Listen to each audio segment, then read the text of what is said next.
अपने प्रत्येक कर्म, अपनी प्रत्येक क्रिया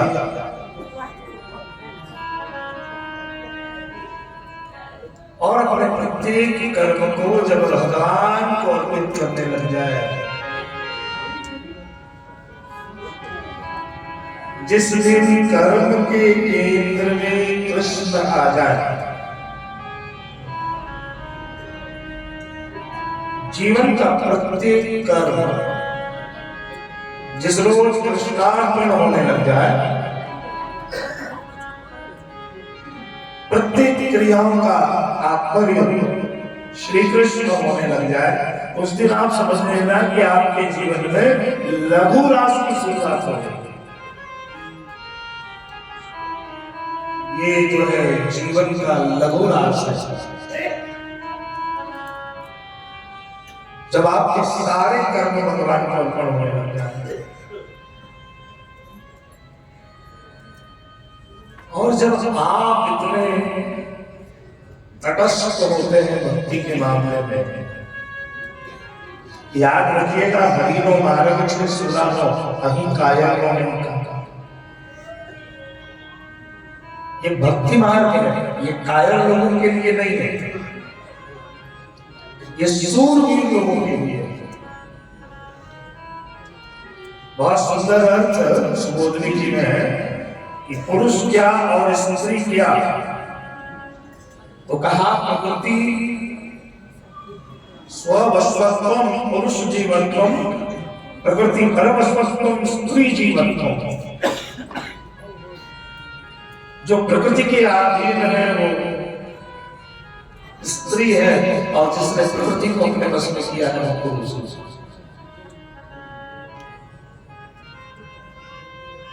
जिसने प्रकृति को अपने अधीन किया है वो पुरुष है। तात्पर्य ये है कि भक्ति के मार्ग में आए रहे अवरोध को अगर हम दूर करने की क्षमता रखते हैं तो हम पुरुष हैं।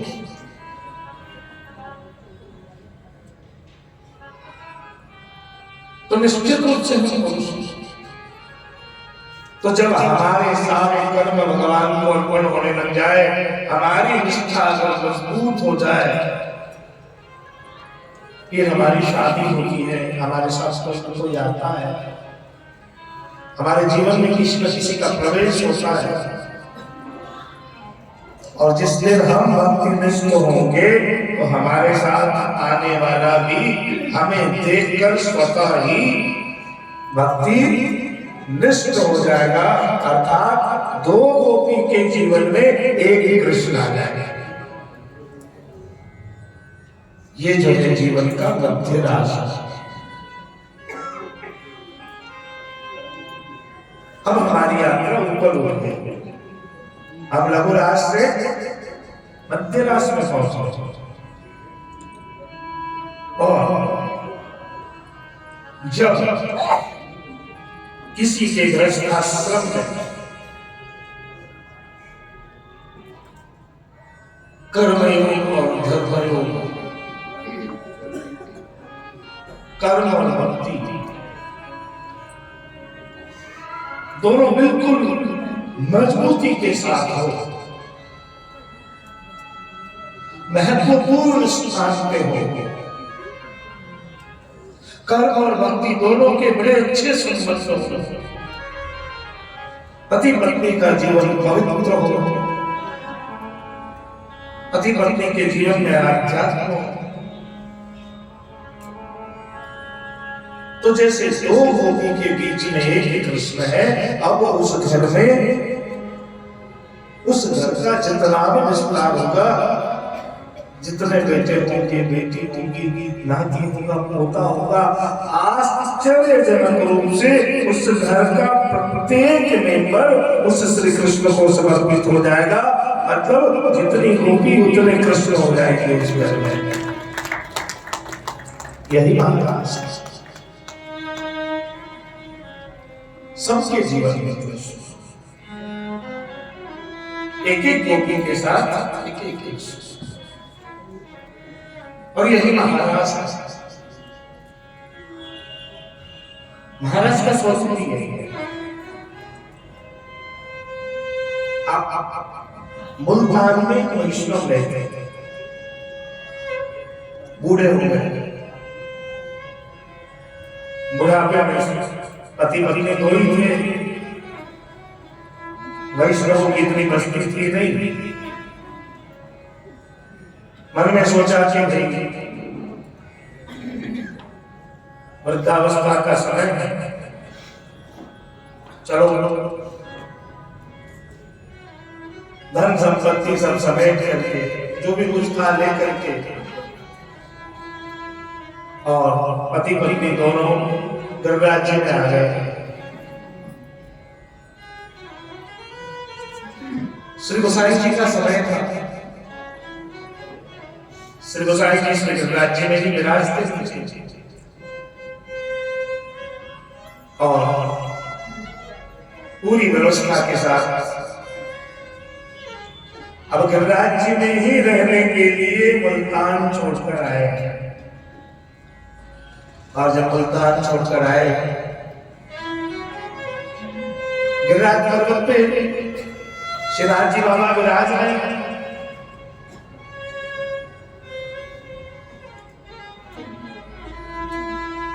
अब श्रीनाथ जी के पास दर्शन करने की बड़ी इच्छा थी।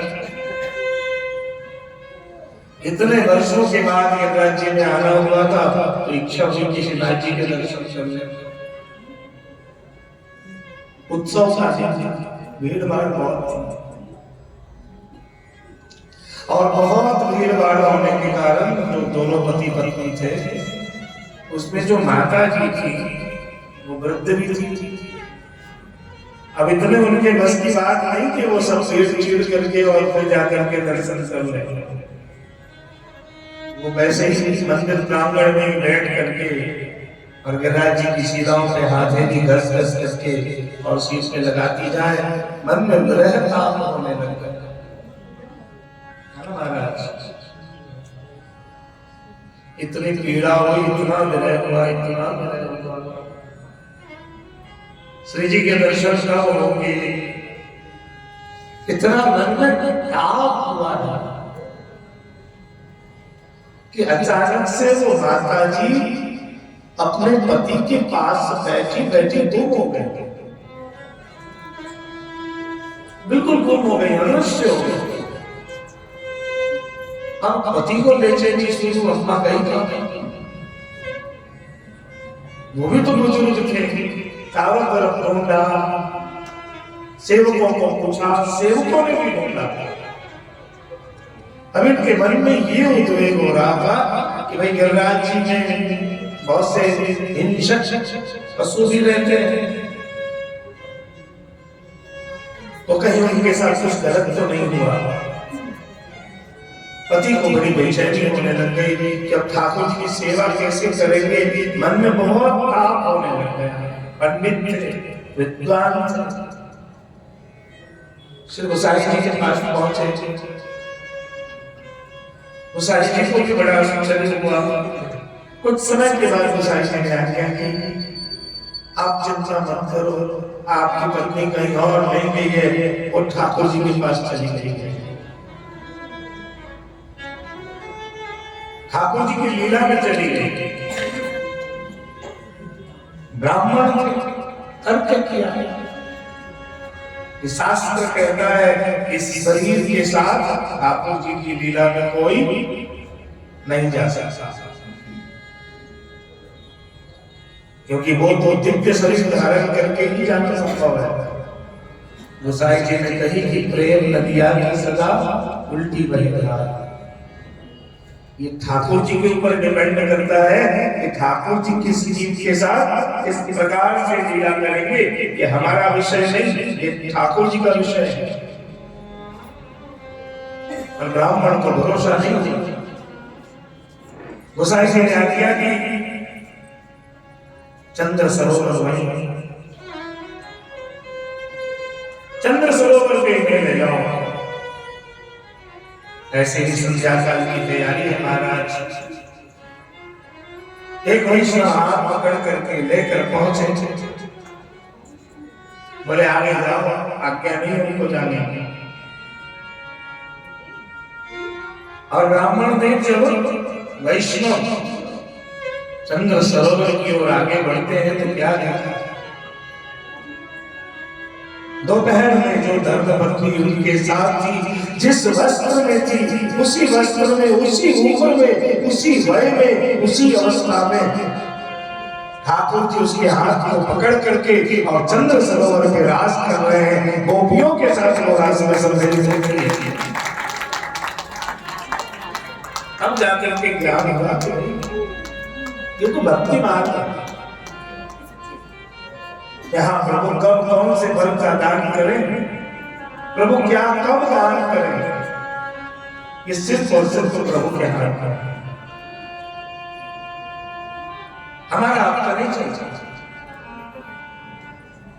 प्रेम की गति न्यारी है महाराज। भगवान लेकर चले गए और ले जाकर के श्री जी बाबा ने महाराज का आस्वादन करा दिया। यहाँ भी ठाकुर जी रास करते करते अचानक गोपियों के मन में मान उत्पन्न हुआ है। गोपियों के मन में मान उत्पन्न हुआ, मुझसे श्रेष्ठ कोई स्त्री, भाग्यशाली स्त्री नहीं होगी जिसको ठाकुर जी के साथ रास करने का सौभाग्य प्राप्त हो। गोपियों के मन में सौभाग्य मन उत्पन्न हुआ है। और जैसे ही सौभाग्य मन उत्पन्न हुआ, रास करते करते बीच से ही छोड़कर भगवान चले गए। महाराज मंडल में से ही भगवान चले गए। और जब महाराज मंडल से भगवान चले गए तब मन में इतना ताप हुआ, इतनी वेदना हुई, भगवान को पीछे पीछे पूरे वृंदावन में ढूंढती है। और ढूंढने के बाद भी जब भगवान न मिले तो यमुना जी के तट पे एकत्रित होकर और सभी गोपियां मिल करके गुणगान करती है, जिस गीत का नाम है गोपी गीत। गोपी गीत का एक अर्थ होता है हृदय और नेत्र दोनों का झगड़ा। नेत्र और हृदय का झगड़ा है। आंखों को भगवान दिख नहीं रहे और हृदय भगवान को छोड़ने को तैयार नहीं है। हृदय ने भगवान को कैद कर दिया है, हृदय ने भगवान को पकड़ लिया है और नेत्र की इच्छा है कि मैं भगवान को देखूं। आंखों को भगवान दिख नहीं रहे और हृदय भगवान को छोड़ने के लिए तैयार है। और दोनों के बीच जब द्वंद्व होना प्रारंभ हुआ, दोनों के बीच जब आरोप प्रत्यारोप, दोनों के बीच जब संवाद शुरू हुए, उसी संवाद का नाम है गोपी गीत।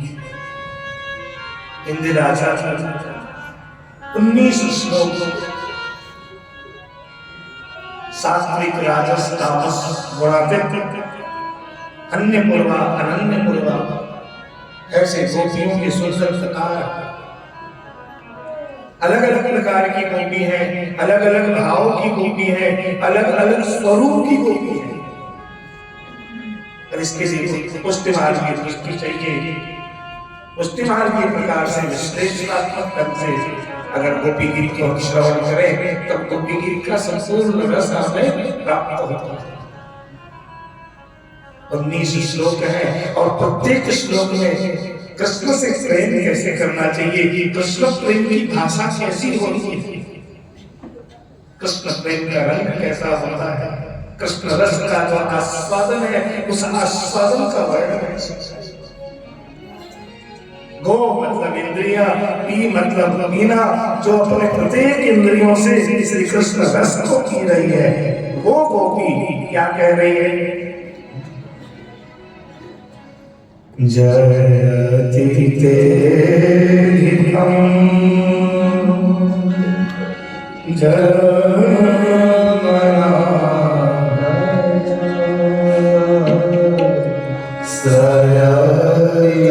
सययेन्द्रिरा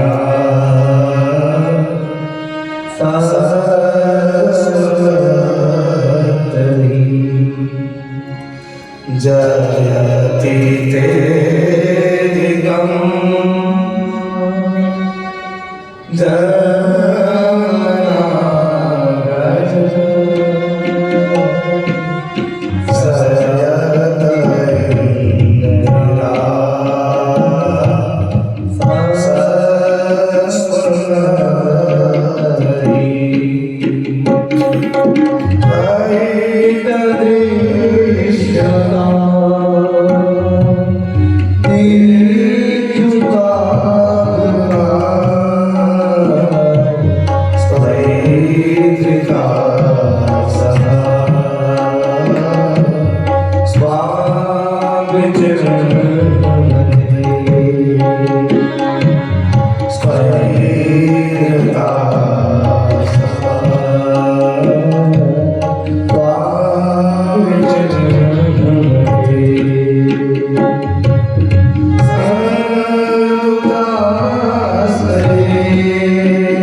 और प्रथम श्लोक में कहती है जयति तेधिकं जयमना रजा श्रयत इंद्रिया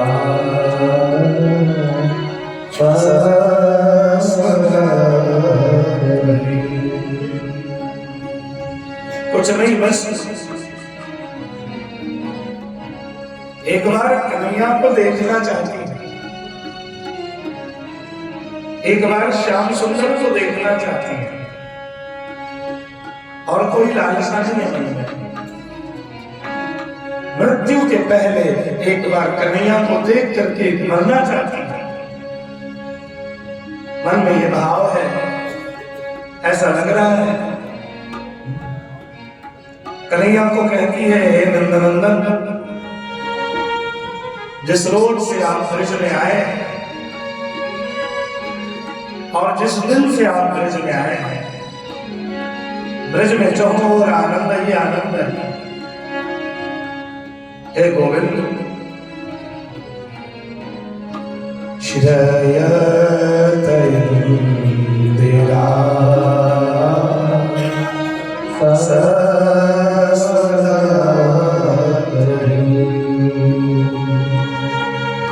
अत्र मंगलार्थ जय शब्द। यहाँ मंगल के अर्थ में जय शब्द है। जिस दिन से भगवान ब्रजभूमि में आए हैं उस दिन से लक्ष्मी मैया कभी ब्रज को छोड़ करके नहीं गई। और एक बात और, जिस दिन से भगवान ब्रज में आए हैं उस दिन से लक्ष्मी ब्रज में लक्ष्मी के रूप में नहीं आई। लक्ष्मी मैया ब्रज में दासी के रूप में रहती, दासी बनकर के निवास करती है। गोपियों को अब लगने लग गया कि इस जन्म में पता नहीं भगवान की प्राप्ति होगी कि नहीं होगी। एक प्रसंग बहुत सुंदर है। एक बार एक पक्षी का नाम है चकाई। वो चांद को एक देख रही थी। वहीं से कवि कालिदास जी गुजरे। कालिदास जी ने चकई को पूछा, अरे चकई ये तू क्या देख रही है? चकई बोली कि मैं चांद से प्रेम करती हूं। जवाब, मैं चांद को प्रेम करती हूं इसलिए चांद को एक टक देख रही हूं। कभी कालिदास जी को बड़ा आश्चर्य हुआ। कोई पक्षी पक्षी से प्रेम करे, मनुष्य मनुष्य से प्रेम करे, पशु पशु से प्रेम करे, बात समझ में आती है। लेकिन एक पक्षी चांद को प्रेम कर रही है, और वो भी ऐसे नहीं। चांद के दिखते ही चांद को देखने लगती है, और जब तक चांद न ढल जाए देखती ही रहती है। अब पलक देखती है। चकोरी बोली कि मैं चांद से बहुत प्रेम करती हूं। कवि को हंसना आ गया। बोले कोई और नहीं मिला था प्रेम करने को? करना ही था प्रेम तो अपनी जाति में करती। ये क्या?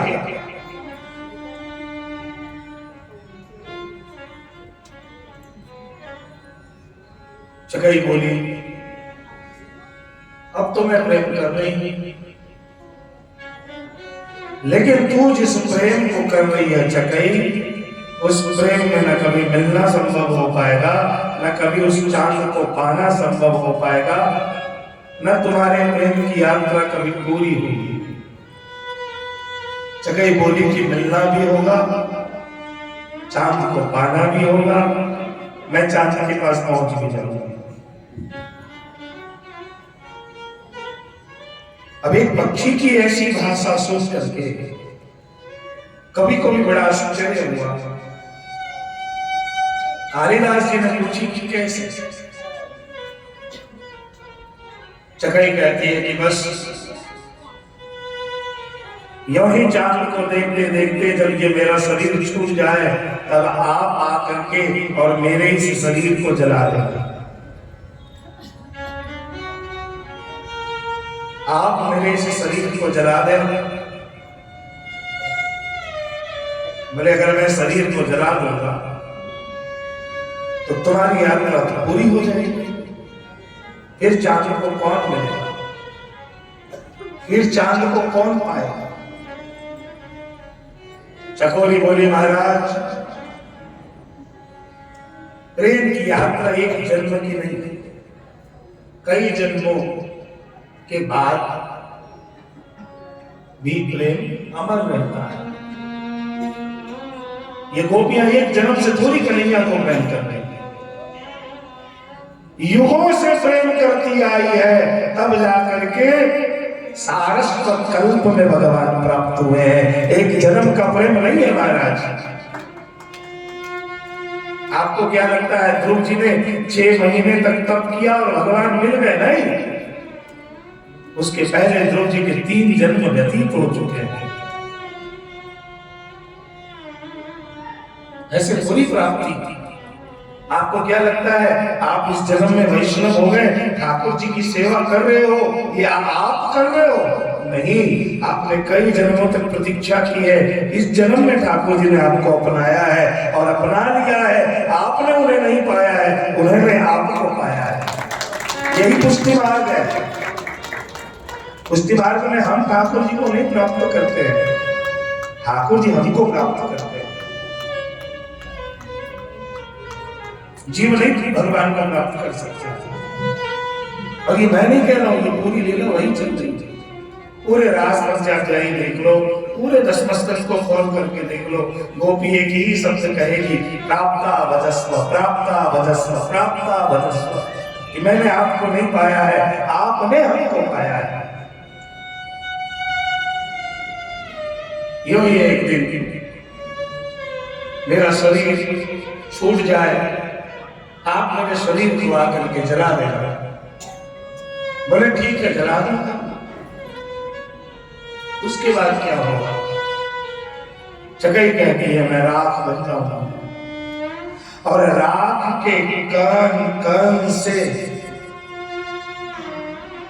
मैं चांद को याद करती हूँ, मैं चांद को प्रेम करती हूँ। भोले बाबा का नियम है, जहां भगवान की कथा हो चुकी हो, होने वाली हो, उस भूमि में लौटने के लिए, प्रणाम करने के लिए जरूर जाता था। भोलेनाथ का एक नियम और है, कहीं कोई प्रेमी भक्त हो गया हो, कोई प्रेमी भक्त की भूमि हो, तो उस भूमि को भी बंधन करने के लिए, उस भूमि के रज को मस्तक पे धारण करने के लिए भोले बाबा जरूर पधारते हैं। चगई बोली कि जब भोलेनाथ को ये पता चलेगा कि इस जंगल में, इस वृक्ष के नीचे एक पक्षी चांद को प्रेम करते करते चली गई, एक न एक दिन इस कुटिया में, इस जंगल में भोलेनाथ जरूर आवेंगे, रात्रि विश्राम करेंगे और रात्रि विश्राम करने के बाद सुबह सुबह स्नान करने के बाद भोलेनाथ को विभूति की आवश्यकता पड़ेगी। तब मेरे जले हुए शरीर के राख को लेकर के ऐसे ही भोलेनाथ मस्तक पे धारण करेंगे।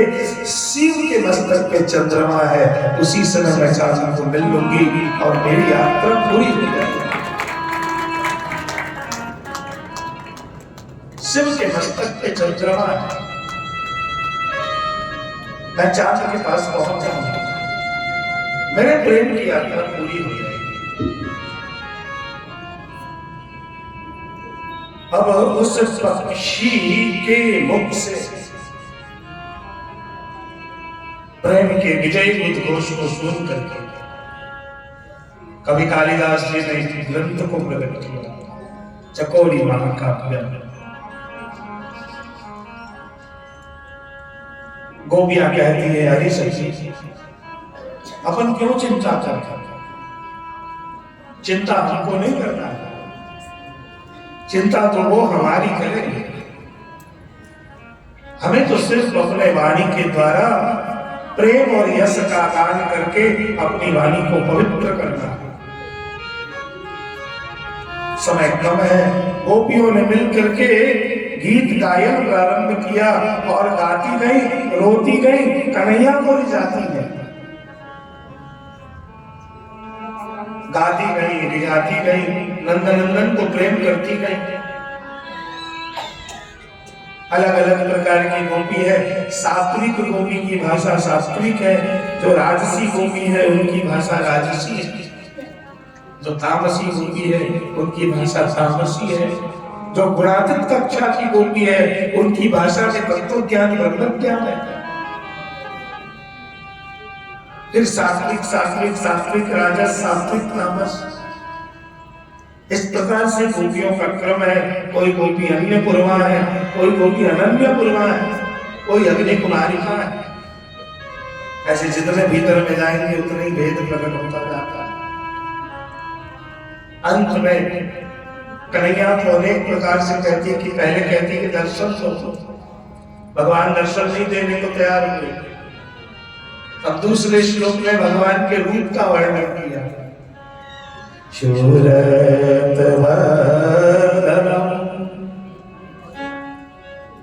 शोकनाशनम,